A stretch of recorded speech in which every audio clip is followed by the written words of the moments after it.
Okay, everybody, so we're gonna dive in with this first topic. Should you treat marriage like a 4-year sports contract? Yes! So it is complete, get this, complete with performance clauses, the option to renew, and a clean break if it doesn't work out, right? Okay, so Glamour is reporting that the idea has actually picked up steam. It was floated on a podcast with a bunch of guys. Surprise, surprise. Okay, so Carly, what do we think of this? A renewable marriage contract? I'm not opposed to the idea of it. What annoys me is the packaging as if men in relationships are like pro athletes. Like, women shoulder so much emotional burden in relationships. Thank you. If you want to have pro athlete perks, then you need to perform like a pro athlete. Okay.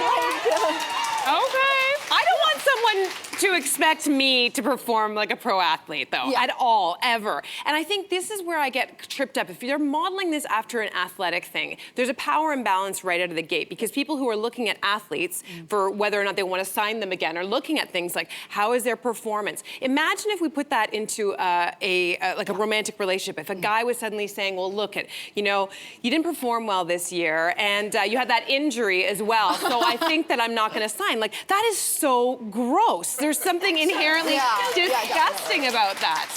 Oh, Okay. are you all over it? Look at me, I'm like, I love it. And I'll tell you what, as a person who, I don't care to get married, and this is the only thing that could even get my toe close to a chapel is something like this. Because let's be real, the original marriage contract is not working, folks. The statistics are not good. The first-year marriage, I think it says 30 to 35% of first marriages end in divorce. Second marriages, it goes up to 60%. Third marriages, 73%. And I think everybody in this room knows somebody who's been divorced. And I know I've seen my friends lose their homes, their pension, their savings, and worst of all, their sanity. So what I like about this, and I'm not thinking about it on a performance like you didn't do this well enough. I'm thinking about it more like, listen, if this doesn't work after a certain amount of time, we all want to make a clean break, right? So let's just say, it's a clean break. If it's not working out, no lawyers, no courtroom, no tug of war over the dog or the air fryer, no drama, no debt, and no drawn out unraveling of this marriage. Sign me up for this. Because I also like the idea that it's gonna get rid of any gold digger who thinks they're gonna marry you and then 2 years in, they're gonna be like, yeah, I'm out and I want half. Yeah. No. Can I ask a question? I think the question is... I also don't want to spend all my money on lawyers' fees. I don't want to make some lawyer rich because we can't get along. And most importantly, I think it's gonna force couples to check in with each other. I think there are too many people living under the same roof, and they're really not, they're talking, but they're not talking to each other. So I guess the question is, why would someone get married then in the first place? So for me, if Ryan said to me when we first got engaged, you know what, I would like this to be a 4-year contract, I would have run so fast the other way, because what it's actually telling me is you're not actually here for the long haul the way that I'm here for the long haul.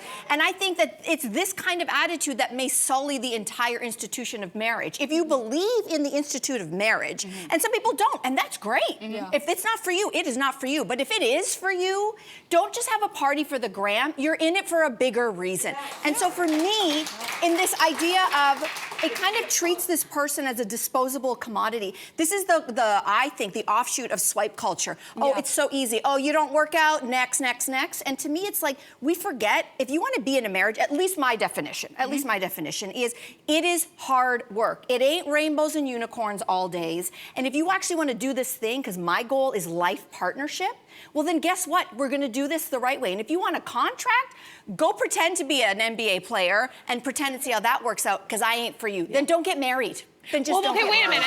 What if that's the other option, is that, like, I am not technically married, as some of you do know. I've been in the same partnership for 25 years. We are life partners. We are never leaving. We've had the hard discussions, and it would take, I don't even know what. I know him pretty well after 25 years. So I wonder if this needs to be tweaked a little bit about a 4-year check-in. I like the check-in. That's what I'm like, how are we feeling? Are we both check-in. still on the same page? Are we meeting each other's needs in the same way? What needs to be tweaked?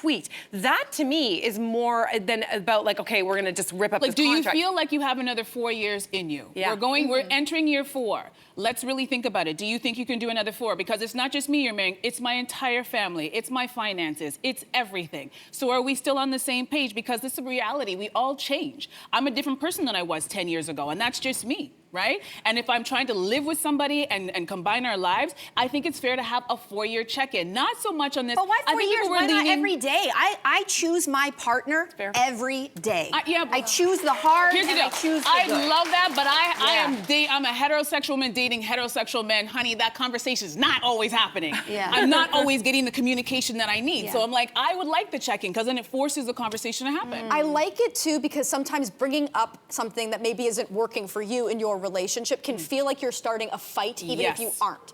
And I think it's helpful to think of it as your relationship is something that you and your partner work on together. It's not somebody's the problem or you're the problem. So being like every September 1st, we're gonna meet up and we're gonna say what's working and what's not working so you don't have to go home one day and be like, hey, and upset them, you know? Or wait for the volcano, because it always ends up in some big fight where you're like, okay, we just tried to order pizza, but now we're getting a divorce. Like, Hey, you, come a bit closer. We've got so many more must-see interviews, spicy debates, lifestyle tips, and pop culture moments.